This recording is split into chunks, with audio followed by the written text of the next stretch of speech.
Restart. Today on Locked On Red Wings, despite a third period push, Detroit couldn't overcome their abysmal second. You're Locked On Red Wings, your daily podcast on the Detroit Red Wings. Part of the Locked On Podcast Network, your team every day.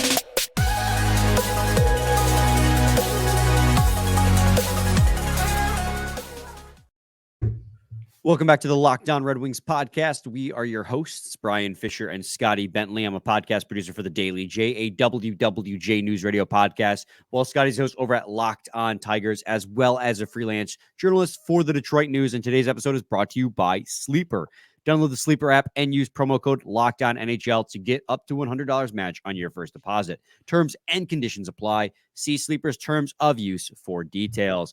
And guys, we got a lot to get to in today's episode. A lot to talk about in this, 5-4 loss to the Dallas Stars. Obviously, Alex DeBrincat finished, broke his drought. Are we Wizards? It's very possible. The power play just killed it. Alex Lyon got pulled, and then Seider and Wollman getting next to no even strength minutes comparative to the other D-men.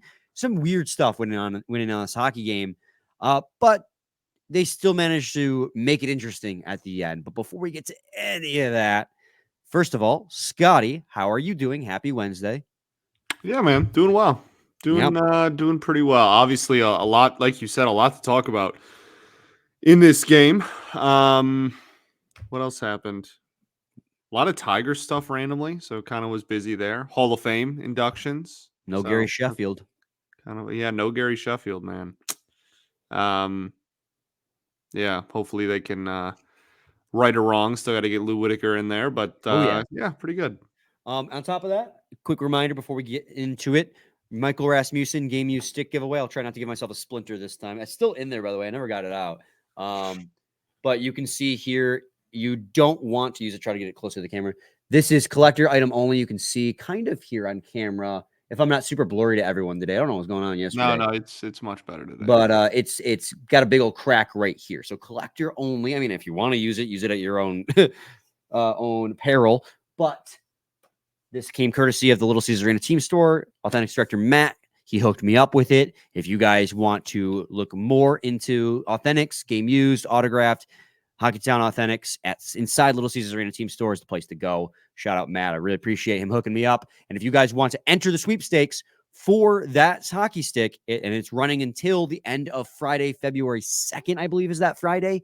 All you got to do is find the community post that is on our YouTube page. Make sure you subscribe, subscribe, and then fill out the Google form that I linked. The Google form just, helps accrue the data. So it's easy for me to do the sweepstakes a lot easier than how I used to be doing it. Let me tell you, because I have all the data. So it'll be a lot easier for me. So please fill that out. Once you do those 3 easy steps, you'll be entered. Again, it's a community post on our YouTube page. Just go find it, subscribe, fill out the form. That's basically it. Really easy.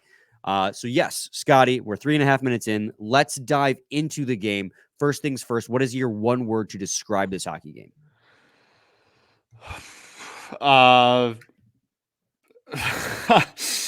That's a great question.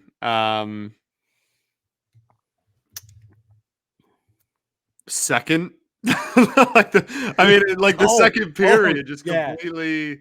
Yeah, completely derailed the entire game. I obviously will break down everything. But yeah, man, I thought the first period was relatively even. Maybe a couple of runs by either team. I thought Dallas had a nice stretch there in the first. We'll talk about Lyon just overall. There was one glaring thing in my eyes that really caused him to struggle in this game. Obviously, the second period, the Wings were they up 2-1 or was it 2-2 going? They were up 2-1 going into the second period. Yeah, and then obviously it was 5-2 then after the second period, and and then the third period, I actually thought kind of that desperation style that we've talked about the last couple of games, and how other teams are doing that against the Wings. It was nice to see. Well, I don't know. You'd rather be winning, obviously, but the Wings really applied a lot of applied a lot of pressure, and I thought the offense was firing on all cylinders, and they were obviously getting a lot of opportunities there in the third period as they played kind of desperation hockey. But yeah, man, just it was really that second period was just abysmal. And if you have anything else you want to say in like the general nebs and flow of the game, like obviously go for it. But I mean, Alex Lyon, we talk about how different strengths and weaknesses for goalies, and this hasn't been something that at least I have noticed him like struggling in amongst this season or anything. There was negative rebound control in this hockey game. I mean, this was like and the Stars knew it. Like that was clearly, even when they weren't scoring off of it, they were still just firing it at the pads and getting a rebound, another opportunity. It goes just wide. There was one where Robertson just whiffed on a rebound. That was like he had the wide open net. Multiple of the goals came on rebounds. Like that was clearly the game plan, and they executed it beautifully. So I guess credit where credit is due to the opponent there. But yeah, man, he struggled mightily in that regard. The Stars were just peppering the pads with shots, and they were just getting perfect setup after perfect setup after perfect setup with that strategy. And yeah, they obviously, again, the Wings made it close, but they put up a 5-piece and got your goalie pulled. Yeah, so my word would be either outmatched or mismatched in this game, because it was weird all game long, especially in the second period. The Red Wings came out, and I'll get to your Lyon thing in a second, because you bring up a really good point, and there's a conversation to be had about Alex Lyon in this game, as I think he gave us probably, and he's had bad games with the Red Wings already, but I think this might have been his worst in the 17 games he's played now. Yeah. But the first period, the Red Wings came out and they were aggressive on the forecheck. They were getting a lot of opportunities they weren't finishing on, and they were forcing turnovers. And that's the big thing. And they mentioned on the broadcast, the amount of turnovers the Red Wings were forcing, especially in the offensive zone, turning to scoring opportunities that they either got the shot off on, didn't get the shot off on, or just missed the net altogether.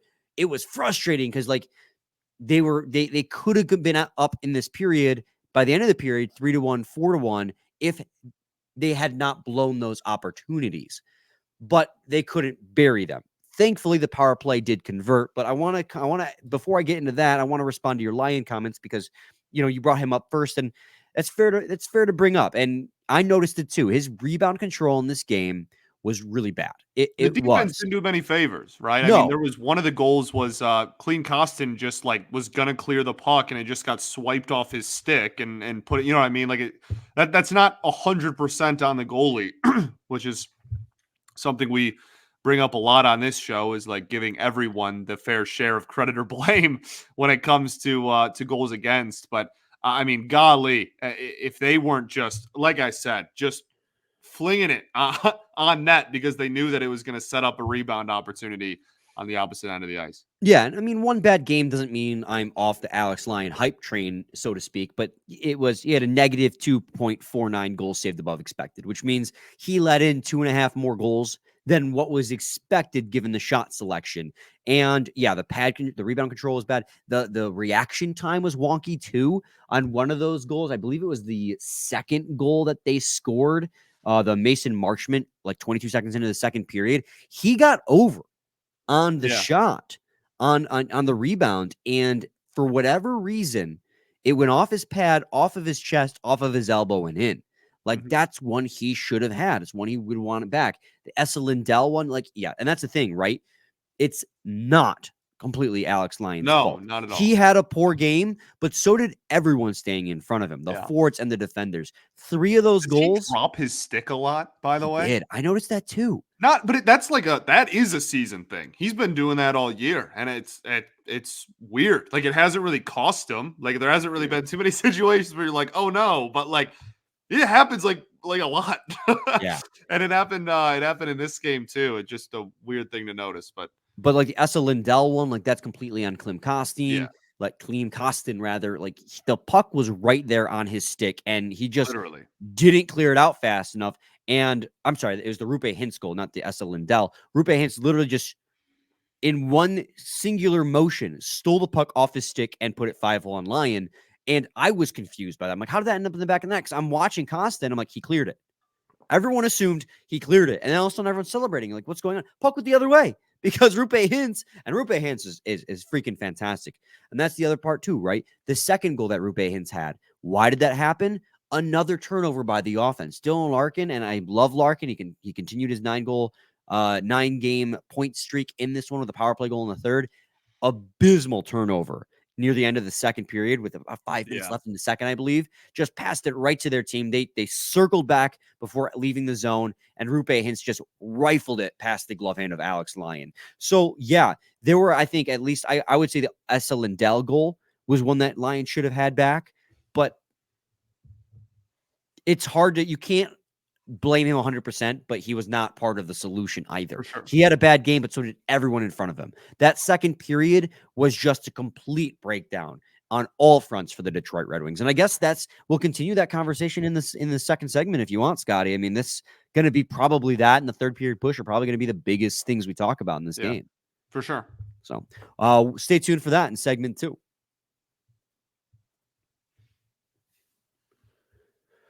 We're driven by the search for better. But when it comes to hiring, the best way to search for a candidate isn't to search at all. Don't search, match with Indeed. If you need to hire, you need Indeed. Indeed is your matching and hiring platform with over 350 million global monthly visitors, according to Indeed data, and a matching engine that helps you find quality candidates fast.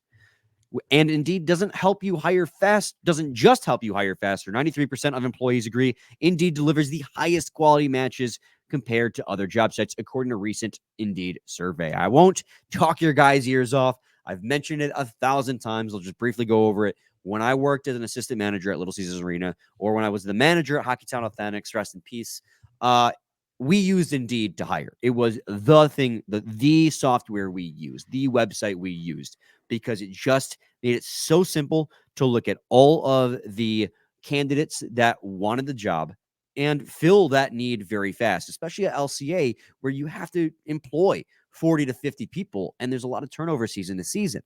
Indeed, it made it easy to fill our needs. So if you're looking to hire, go to Indeed, and listeners of this show will get a $75 sponsored job credit to get your jobs more visibility at Indeed.com/lockdown. Just go to Indeed.com/lockdown right now and support our show by saying you heard about Indeed on this podcast. Indeed.com/lockdown. Terms and conditions apply. Need to hire? You need Indeed.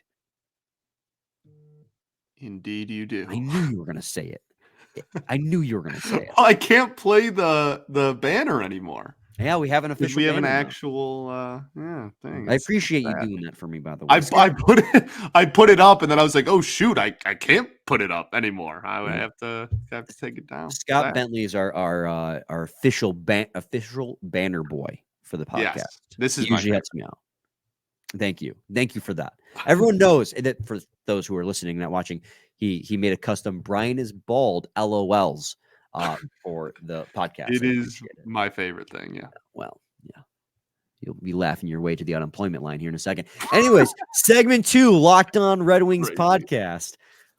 The first period, for what it's worth, I thought the Red Wings were doing everything right, not getting rewarded on it outside the power play. And in period 2, the Dallas Stars Uno reverse card the Detroit Red Wings. Everything the Red Wings were doing right, the Dallas Stars did. They were just forcing turnover over turnover. And we kind of already touched on that with the goals that Alex Lyon did. He ended up getting pulled at the start of the third, or I guess in the intermission. James Reimer was the goalie at the start of the third period.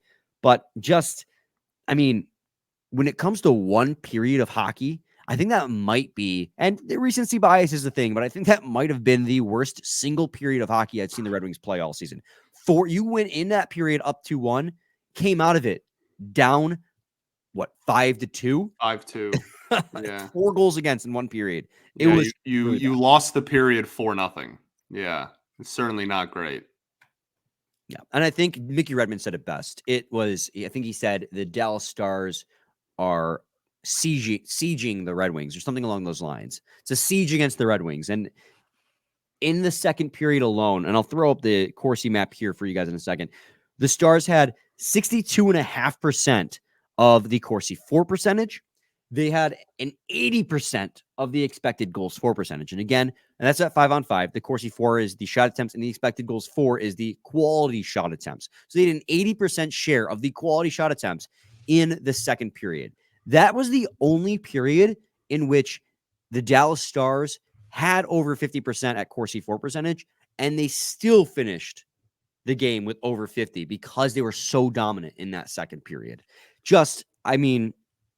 It completely changed the outlook of the game. And while the Red Wings lead the league in third period comebacks or comebacks in general, whatever it is, Yeah, it was third period. it was a mountain of a comeback to try and come back from it. And they almost did it. To their Still credit. almost did it. Yeah. Respect, credit where credit's due. They put a lot of pressure on him in the third period. And they were a foot probably away from having a tie game at one point with that offsides goal that was called back. So man, a lot of pressure in the third. Obviously, they have proven time and time again that they can come back in the third, which is good. You want to be a team that is able to fight and in late in the game, and that if you're down late that it's not necessarily over. That's all good stuff.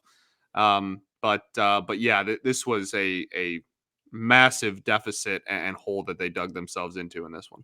Yeah, I mean, you can see, and to know, like, there was one shift where the Red Wings were cycling the puck, getting shot attempts in the second. You can see it here on this graph where it comes back to the Red Wings side and then just falls off a cliff. The shot attempts just began to pour on. The turnovers began to pour on. That's when they scored 2 more goals. And then the third period, the Red Wings had 56% of the shot attempts in the third period alone. And there's not really much to go over. They were just absolutely dominated in the second period. I guess we can move on to the third period or specific players, maybe, Scotty, that you want to talk about in this hockey game. Obviously, we're Wizards, right? We have to be Wizards at this point. We just talked about yesterday, Alex DeBrincat was on a 11-game goal drought, and he had scored just 8 goals in 36 games since his 9-7 start, something along those lines. And then what did he do today? He scored on the power play. Beautiful shot too. Sure did. Yeah, man. I think it's funny. It's become some sort of a joke now amongst the this show's listenership and community, and I think it's hilarious. Anytime we do a show on somebody, now it's just expected that they're going to have a really good game, which I'm fine with.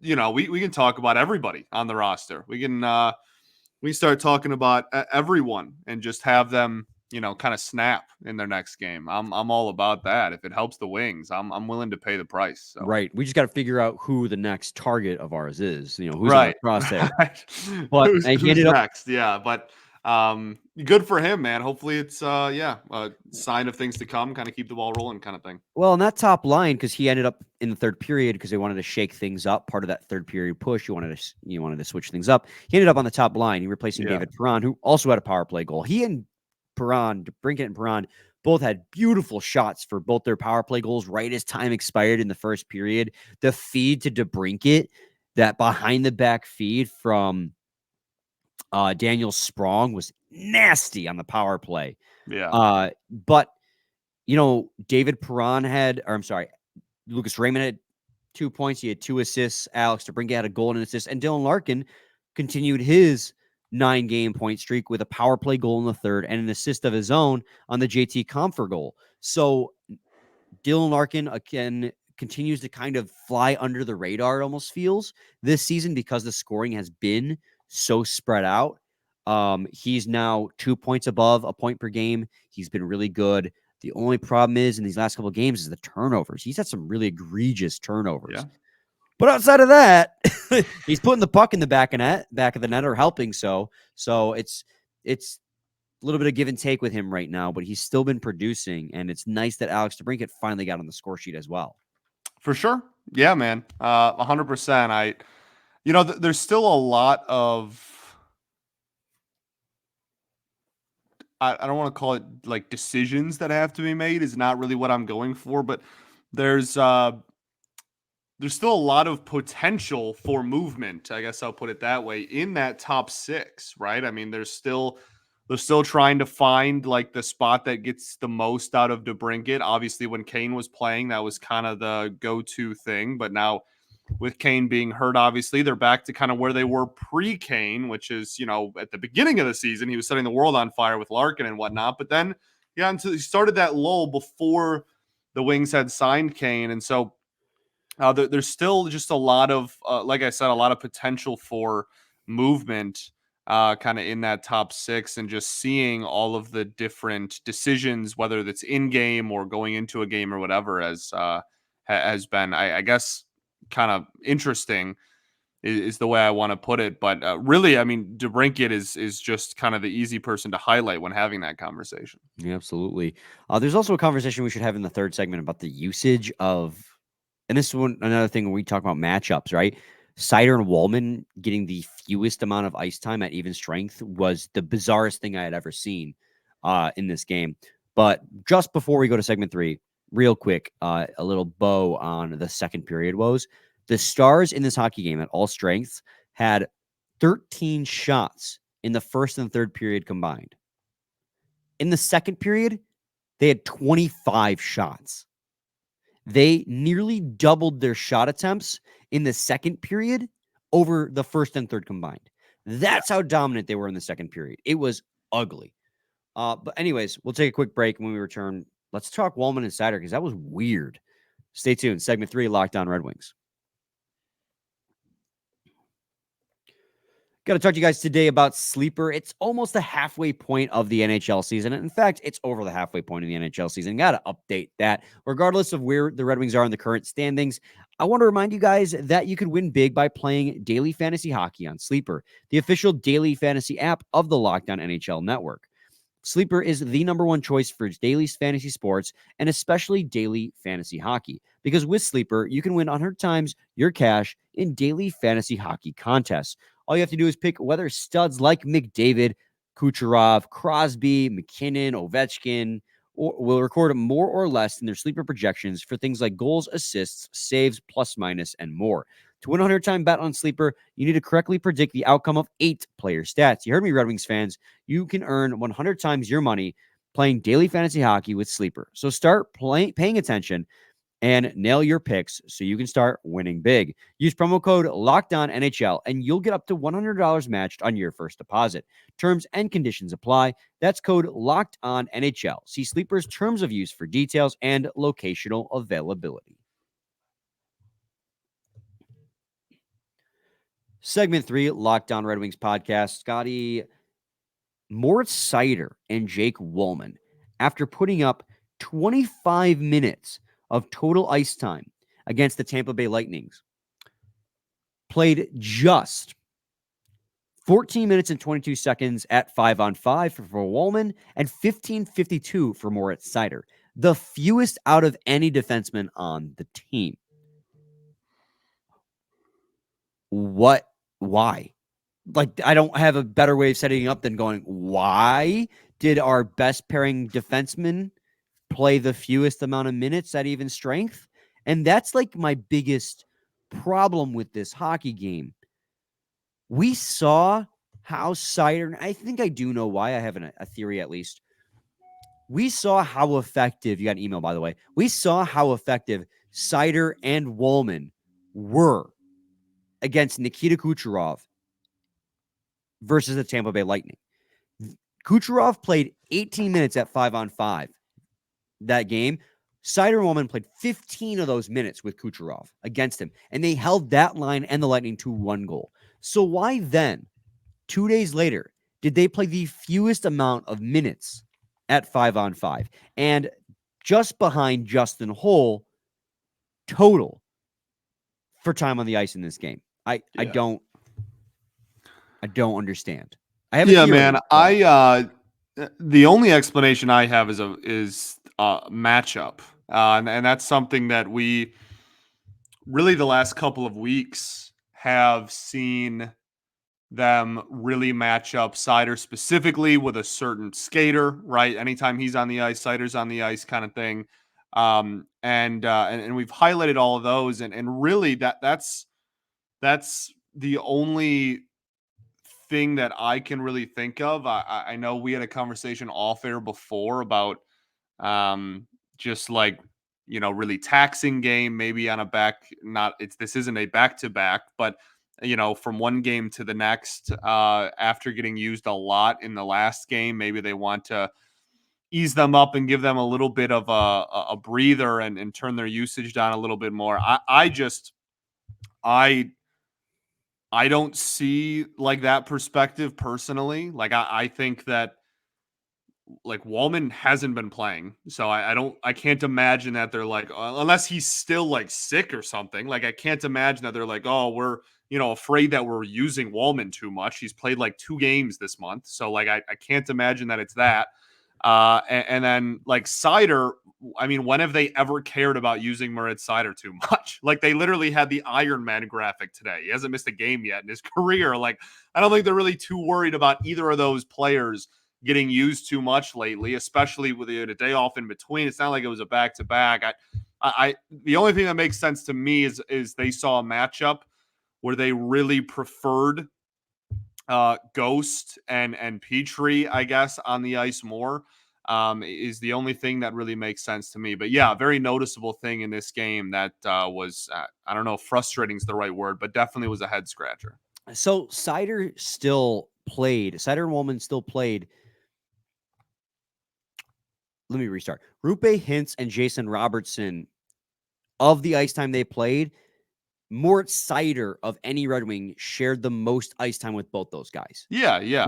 So there was still clearly a mandate of making sure Moritz Sider and Jake Wallman more often than not was out there with the best line against. But it just wasn't to the degree we saw last time. And I don't want to sound like a hypocrite because I was concerned after the Nikita Kucherov game, they would run them into the ground. Like 25 minutes and a lot of the big part of the last game, why he was playing 25 minutes, is Ben Sherratt was out. And love him or hate him, I know I've been generally more critical on Ben Sherratt. He has been the second most consistent defenseman on this team, or I guess third most behind Wallman and Sider. He is dependable. You know what you're going to get out of him. He can play big minutes for this hockey team. With him out, that meant that Sider had to play even more tough minutes. So that's why it's weird to me that when a guy like Jason Robertson plays 15 minutes, you don't get the same. It was more evenly distributed, the usage, but you would think that then the trade-off would be that, okay, if you're going to tone down the amount of time, still leading the matchups against Robertson, but you're going to tone back the amount of time he spends against Robertson and Hintz, that maybe that would mean he gets more time against lesser opponents to try and open up that scoring aspect of Wallman and Sider, try and let them dominate against lesser opponents. But that clearly didn't happen because of the fact that they had the fewest amount of time on the ice at even strength, which is why I know you said you don't think it's this, but that's why for me personally, I think it was like they're just trying to give them a break. They don't want to run Wallman and Sider into the ground. 25 minutes is a lot for a 22-year-old or 23-year-old, however old Sider is. They don't want to burn him out. So maybe they were just trying to give him a day off, but that just seems, if that is the reason, it's really silly given the fact that the Red Wings are in the middle of a playoff hunt. So while I don't want to burn Sider out, what other choice do you have, right? Like if you don't want to run into the ground, but what other choice do you have? And it's an interesting choice that I don't think is the main cause for the Red Wings' abysmal second period, but I do think that it played a role, so to speak. And this isn't like he had abysmal second period, so they sat him for the third. Looking at the statistics after the first and the second, like a bulk majority of the big minutes went to Shane Gostisbehere and Justin Hall or Jeff Petrie and Oli Mata. And you're like, why are these guys getting more minutes than your reliable 6th overall pick from 2019? I can't make sense of it. Yeah, I mean, like I said, I don't really have too much else to add. It doesn't make sense to me for it to be a like load management type of thing. So I just don't. that doesn't compute at all in my head. But I don't know if it was a matchup thing or a stylistic thing. It certainly didn't work the first 40 minutes. So It was. And listen, I'm not like heartbroken over this game. The Red Wings have been playing really well right now. They're 7-2-1 in January. yeah, They've launched same man. themselves. This is another really good hockey team, and the Wings have given themselves a little bit of a cushion for a game like this against a really good hockey team. So if this becomes a trend, then there's a different conversation. But Sure. this, as it stands in January, is a one-off. And they played really good 40 minutes just outside of an absolutely abysmal second. So I'm not like, even though I'm very passionate about the Wollman Cider thing, because I just don't understand it. And like, if somebody can maybe explain it to me in simple terms in the comments, I would appreciate that, because I just don't get it. But outside of that, like, it is what it is. These games happen, and they'll be fine. The last thing I have on here as we approach or just cross the 30-minute mark, Scotty, power play 3 for 4 against the third best penalty kill. That power play was clicking, and power play 1 and 2 was clicking. Yeah, I thought Larkin was great.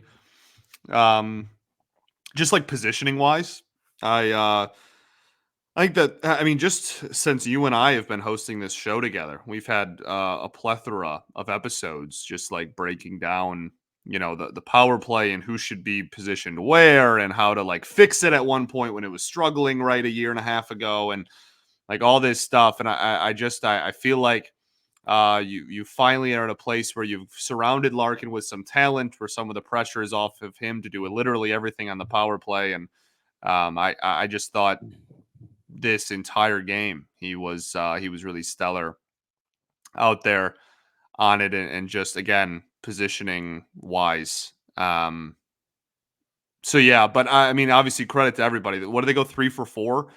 I mean, Yeah. The only one they obviously a didn't great score night at the on, office. So the only one they didn't score on was the one that they got at the very end of the game with like 30 seconds left right, to yeah, delay a game. the delay game. Yeah. Also, Lucas Raymond has been feeling himself recently. He's been playing with so much more swagger and confidence. Whenever he gets in on a 1-on-1 or 2-on-1 even, it feels like I feel a vibe that he's going to find a way to get around, and then he always cuts to the net. Like, he's just, obviously he had a great assist on this one. I was actually about ready to yell at him to shoot it because he curled away from the defender and got into the circle all alone. And I was like, going to be like, shoot. And then he made a beautiful dime pass to Dylan Larkin in the slot for Larkin's power play goal. But he's been playing really good hockey, kind of underrated, I feel like, the last few games. And he's of course, still on pace for breaking his career high in points. So just give him a shout out. I like it. I like what I'm seeing. Yeah, absolutely. Yeah, I mean, he's been someone that, again, not only in this game, but really the last few that we've been talking about a lot, which is always good. Absolutely. So, Scotty, any final thoughts? I don't think so, man. We do ball. We'll be back with a new episode tomorrow as we preview the game against the Philadelphia Flyers. Stay tuned for that. Same time, same place, your team every day. Every day.